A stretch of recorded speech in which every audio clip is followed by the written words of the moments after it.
এক দেশ থেকে আরেক দেশে যেতে হলে পাসপোর্ট বাধ্যতামূলক।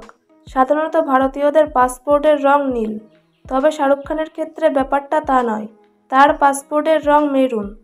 নীল ও মেরুন ছাড়া আরও একটি রঙের পাসপোর্ট পেতে পারেন ভারতীয়রা, সেটি সাদা রঙের। তবে মেরুন বা সাদা রঙের পাসপোর্ট যে কেউ চাইলেই কিন্তু পাবেন না। আপনি সাধারণত নীল রঙের পাসপোর্ট দেখে থাকবেন। সেই পাসপোর্ট ব্যবহার করে আপনি অন্য দেশে যেতে পারবেন। সাধারণত অনেকেই মেরুন বা সাদা রঙের পাসপোর্ট সামনে থেকে দেখেননি।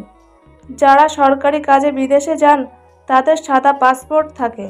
সরকারি কর্তা আমলা যাদের ঘন ঘন বিদেশে যেতে হয় তারা সাদা রঙের পাসপোর্ট পান।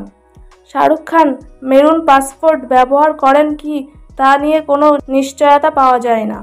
তবে শাহরুখ খানের কাছে সংযুক্ত আরব আমিরশাহির গোল্ডেন ভিসা রয়েছে।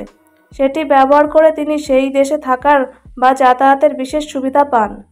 মেরুন পাসপোর্ট থাকে কূটনৈতিক বা ঊর্ধ্বতন কর্মকর্তার কাছে। শাহরুখ খান তো তেমন কেউই নন। তাহলে আসলে ভারতীয় সিনেমায় শাহরুখ খানের অসামান্য অবদানের জন্য এই পাসপোর্ট দিয়ে সরকার তাকে সম্মান জানিয়েছে। এই পাসপোর্ট থাকলে আন্তর্জাতিক সফরের জন্য ইমিগ্রেশন ক্লিয়ারেন্স প্রয়োজন হয় না। তাই শাহরুখ খানের কাছে মেরুন পাসপোর্ট রয়েছে।